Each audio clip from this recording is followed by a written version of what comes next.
Hi everyone, it's so lovely to be here. I'd like you to meet my family. We're a crazy, onesie-wearing, chocolate-consuming, notoriously late family of 6. And together, we are united by one special girl. Gayana, a 19-year-old young woman that just happens to have Down syndrome. In Australia, there are actually 4.8 million people living with a disability. And of those 4.8 million, only 27% have employment. That means that 73% of Australians living with a disability are unemployed and welfare dependent. I'm here to tell you today that that is not out of choice. That is because that opportunity is so hard to find. Meaningful, compassionate, and caring employment for people with additional needs is just virtually impossible. In Australia, the Australian Disability Support Pension is $444.15 per fortnight. So for someone like my sister, the poverty line is actually deemed at anywhere below $400. So I didn't understand why Gayana, who eats the same breakfast, lunch, and dinner, she drinks the same water, and she lives under the same roof as my sisters and I, how she faced a life staring at that poverty line head on when my sisters and I faced a very different life, yet we'd done the exact same thing. I wasn't happy with that, and to me that is just unacceptable. So, obviously, I decided to build a florist in my bathroom. And I'm so proud to tell you that 7 years on, we've moved to the garage, so really killing it in social enterprise land. Thank you, yes! But from little things, big things grow. And from that garden shed, and previously the bathroom, we have employed over 35 people with special needs who pack hampers, deliver flowers, and have meaningful employment in our business. Thank you.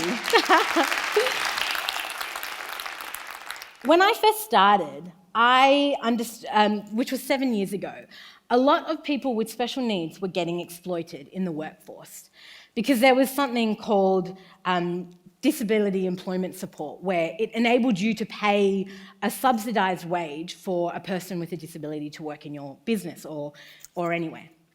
Well, to me, that just sounded ridiculous.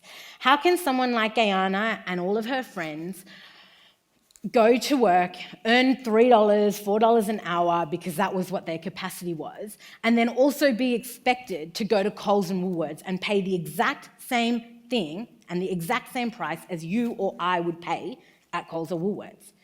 Gayana can't walk up to the supermarket and say, well, you know what, I have a subsidised wage, so do you mind just taking 50% off my groceries? Not a thing. So I made a commitment back then to pay award wages. And that was something that because I didn't understand why Gayana or any other person would fairly be able to be paid a different wage to you or I. It's been a hard commitment, and I'm going to talk to you a little bit about that a little bit later, but it's been something that I have maintained throughout the whole business, and I am so proud to my core that Gigi's pays award wages, because quite frankly, they deserve it. So a few years ago, the business was rough, it was really hard, and like any other social enterprise, profitability and sustainability was something that kept me up at night. It didn't make money, but it was making great impact, and it was all sunshines and rainbows. I knew I had to do something. I knew I had to pivot, and I had to pivot fast because the business was slowly failing. And so I started to make gift hampers, again, out of my garden shed. Me and my team would make these beautifully socially conscious gift hampers where all items are procured from other social enterprises around Australia and then brought into our headquarters and packed into a beautiful corporate gift hamper, which we then ship out to Australia and New Zealand. That's been a total game changer for Gigi's because it has enabled us to have financial sustainability, but also have meaningful work where our staff can pack hampers, but can also deliver flowers and have a great work experience in our business.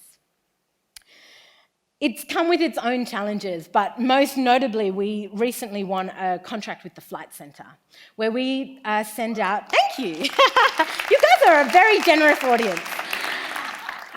We pack about 2,500 gift hampers, where all items are procured from social enterprises and then get shipped around Australia and New Zealand. It's a total game changer. Like, I can't tell you what a game changer that is, because that's a corporate business that spends a lot of money on gift hampers every year, now directing it to GG's, where I can build a safe, a compassionate and a caring workplace where all of my employees can flourish. You probably know about all of the goals, but I can tick a lot of these goals with the work that we do at GG's. And that's where it is to my core, is to give a fair go to people with special needs. This contract came about because I won a Lane Beachley Aim for the Stars scholarship, and I had the opportunity to speak at her gala dinner. And the general manager of the Flight Centre just happened to be sitting in the audience, where he asked me if I could do 2,500 gift hampers in 4 weeks. To which I said, yes, of course I can. What are you talking about? And so then off I trotted to my garage and I was like, well, crap. How am I going to do this? But I pulled it off. I pulled it off with a very complex workforce, but we managed to get it done, and we did 2,500 gift hampers in the 4 weeks. I learned a lot of lessons on the way. I learned that a pallet couldn't fit through our door, so I had to carry every box of wine in through the door myself. And that was quite a journey for myself and my family. I also realised that a lot of my staff are on the spectrum, and they don't like that really annoying sound of sticky tape on boxes. But guess what? I needed to sticky tape 2 sides of a box and 2 on the corners. So 6 sides I needed to sticky tape for every box, so 2,500 boxes. So I wrote my family and my sisters, and at night, from about 9 p.m. till midnight, we would tape these damn boxes every single night. But then Lane, who has been an incredible supporter of GG's, she bought us a sticky tape machine. And I swore to her that I would put myself in the machine and sticky tape myself, because I was so grateful for this machine. But I think throughout my journey, it seems like it's been this beautiful, floral, extravagant journey, but actually it's been really, really hard. So I want to share with you 5 of my top line tips of social enterprise, or my journeys and lessons that I hope, if you're considering starting a social enterprise, or if you already have one, you could probably resonate with what I'm saying. So number 1 is that free money is not a thing. If you think that everyone is going to give you money for doing social good, unfortunately, I'm here to tell you that's not a thing. Free money is really hard, and as I said, we've been there for 7 years in this game, packing hampers, delivering flowers, employing people with special needs. But unfortunately, we only got our first bit of funding about 5 years ago, and that was from the Funding Network, so great job, guys. That was our first bit of funding that we'd had, and that was 5 years after applying for every grant, everything possible. So if you think that free money is definitely a thing, it's not. I'm really, really sorry. Number 2 is that social entrepreneurship is hard.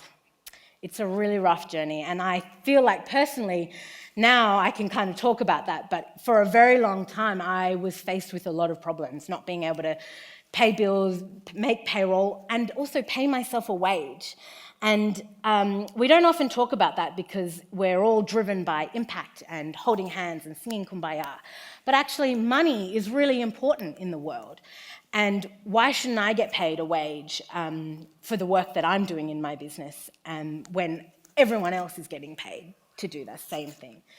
So I think that sustainability and financial dependency on yourself and only yourself is a really tricky thing. But it's possible if you make sure you get your numbers right. Which brings me to my 3rd point. Know your numbers. If you're doing social entrepreneurship, and if you have a social enterprise, or if you're helping with someone, make sure you know those numbers. Wrap your head around those numbers of your business, what you're making, what you're losing, what's happening, what's costing you money, and make it work. Because I can promise you that for years I buried my head in the sand, because I'm a journalist, not a mathematician, and I didn't really care about the numbers, but I definitely do regret that, so know your numbers. Number 4, procurement. The power of your dollar is incredible.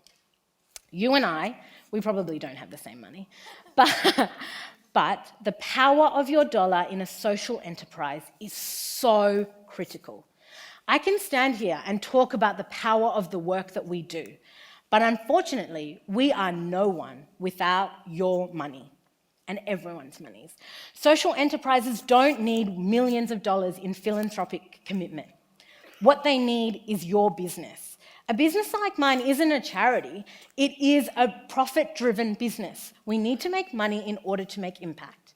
So when you have money and you can buy if you need to buy a bunch of flowers, or if you need to buy a gift hamper, make sure you try and choose a socially driven, socially conscious Gigi's Flowers and Hampers.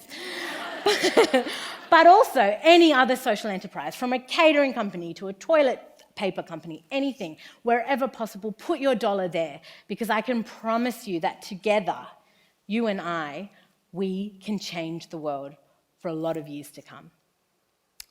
And number 5, of course, is just keep going. It sounds so cliche, but just keep going.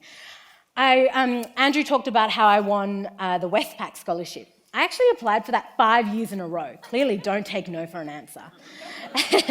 But I just have to keep putting my hat in the ring. I keep having to get sucker punched down, and I keep having to take no for an answer, but then turning around and going in another way. So when you can, just keep going, but it's okay to bail. I have lost a lot of friends in the social enterprise land who have decided that actually social entrepreneurship is damn hard, and it's not what they're cut out to be. But then they come on board on the other side and help me or help other social enterprises. Not everyone needs to take on the burden of a big social enterprise. Everyone doesn't need to be a social entrepreneur, but what you can do is, again, with the power of your money and with the power of your heart, together, you and I, we can change the world.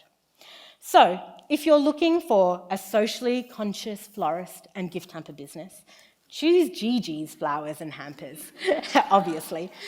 We are committed to making this world a fairer place. We are so committed to employing people with special needs, and we are so committed to being here for years to come. So thank you so much.